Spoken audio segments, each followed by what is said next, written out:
அஜந்தா தனியார் கம்பெனியில் கடிகாரம் மாலை 5 மணியை இசைத்து அறிவிக்க, காலையில் இளவரசனுக்கு மேனேஜர் கொடுத்த சுறுசுறுப்புக்கு இன்னமும் அவனை இயக்கியது அதிவேகமாய்.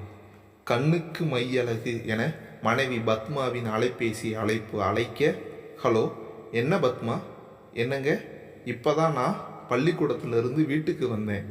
வீட்டு முன்வாசல் திறந்து கிடக்குது. உங்கள் அப்பாவை காணாம் என சன்னமான குரலில் அவள் கூற, அப்பாவை காணாமா? ஐயோ, மீண்டும் 2ஆம் முறையா? குப்பென ஏறிய இரத்த அழுத்தத்தில் சற்றே நடுங்கினான் இளவரசன். ஆமாங்க, நல்ல வேலை நான் முன் யோசனையாக அவரை முன் அறையிலேயே விட்டுட்டு மற்ற அறைகளை கூட்டிட்டு போனேன். இல்லைனா வீட்டில் பொருட்கள் எல்லாமே களவு போயிருக்குமே, கவலையாய் பத்மா கூறினான். நீ நீ என்ன பேசுகிற? இப்போ அப்பா முக்கியமா இல்லை பொருட்களா? போனை வை, நான் உடனே முன் அனுமதி கேட்டுட்டு வீட்டுக்கு வரேன். வேகமாய் மனைவியின் அழைப்பை துண்டித்தவன் அரை மணி நேரத்தில் வீட்டில் இருந்தான். பத்மா முன் அறை கதவையே திறந்து போட்டுட்டு போனேன். அப்பாவுக்கு தான் அல்சைமர் ஞாபக மறதி வியாதி உண்டே. 6 மாதத்துக்கு முன்னாடி இதே மாதிரி அவர் பாதை மாறி போய் 10 நாள் கழிச்சு தானே நாம் கண்டுபிடிச்சோம். நடுக்கமாய் இளவரசன் சொன்னான் அவளிடம். எனக்கும் பயமாக இருக்குங்க.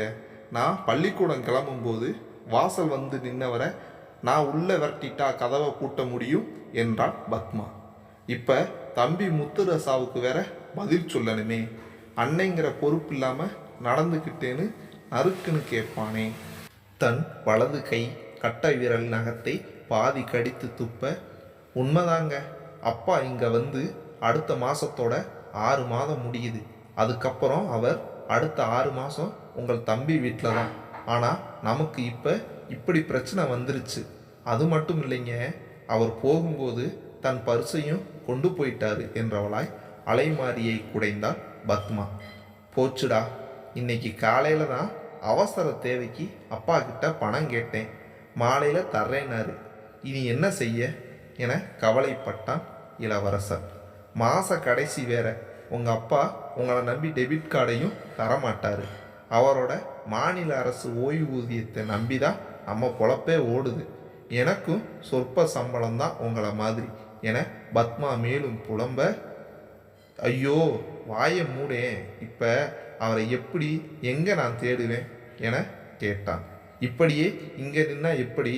படக்குன்னு பைக்கை எடுங்க, உங்கள் நண்பர்களை கூட்டிக்கிட்டு நம்ம ஏரியா முழுசும் தேடுங்க. பத்மாவின் விரட்டலில் பைக்கோடு வெளியே பாய்ந்தான் இளவரசன். 3 நாட்கள் தொடர்ந்து பல முறை தேடியும் இளவரசனால் தன் அப்பா ராஜப்பாவை தொடர்பு கொள்ள முடியவில்லை. அப்பாவின் நண்பர்களை தேடி தினமும் தன் அப்பா பால் வாங்கும் பூத் அருகில் காணவில்லை போஸ்டர் அடித்து இளவரசன் காத்திருக்க, அப்பாவின் நண்பர் என ஒருவர் இவனை அணுகி, தம்பி, என் பேர் சிவா. உங்கள் அப்பா ராஜப்பா என்னுடைய நெருங்கிய நண்பன். அவரை காணவில்லைன்னு எதுக்கு போஸ்டர் அடிச்சிருக்க என கலக்கமாய் வினவ, ஐயா, அது வந்து கிட்டத்தட்ட 4 நாளாக எங்கள் அப்பாவை காணோம். இனி தாமதிக்க வேண்டாம்னு தகவல் தெரிஞ்சால் தெரிவிக்கத்தான் இப்படி போஸ்டர் மற்றும் என் அலைபேசி எண்ணை போட்டேன் என தடுமாறியவனாய் இளவரசன் சொன்னான் அவரிடம்.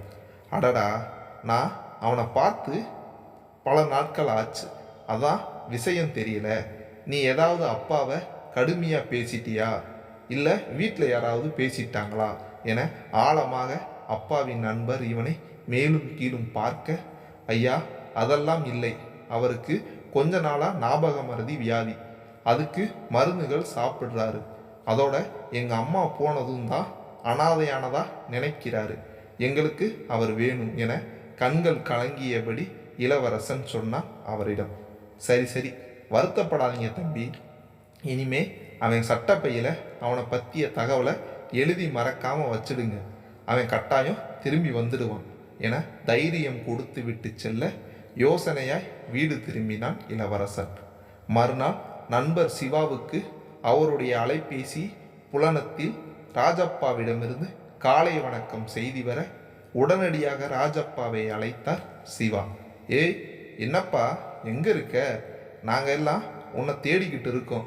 மறதியில் பாதம் மாறி போயிருக்கலாம்னு பையன் காணவில்லைன்னு போஸ்டர் அடித்து கலங்கி போயிருக்கான் என அவர் விவரங்களை கூற, இல்லை சிவா, என் மனசில் ஒரே குழப்பம். பெத்த பசங்களே பாசத்தை விட பணத்தை தான் பெருசாக நினைக்கிறாங்க.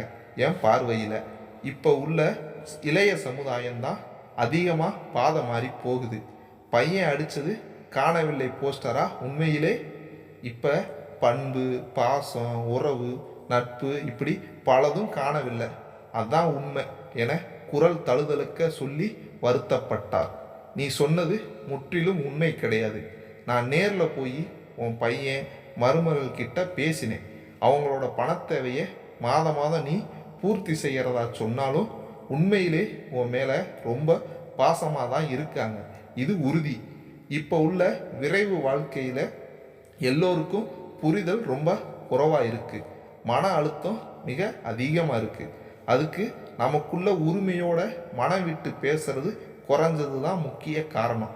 நாளைக்கு நேராக நாம் உங்கள் வீட்டுக்கு போவோம், நான் எல்லாத்தையும் பேசி புரிய வைக்கிறேன் என்றவராய் அலைபேசி அழைப்பை முடிக்க, மறுமுனையில் தன்னுடைய துணிமணிகளை எடுத்துக்கொண்டு வீட்டுக்கு வர தயாரானார் ராஜப்பா மகிழ்ச்சியுடன்.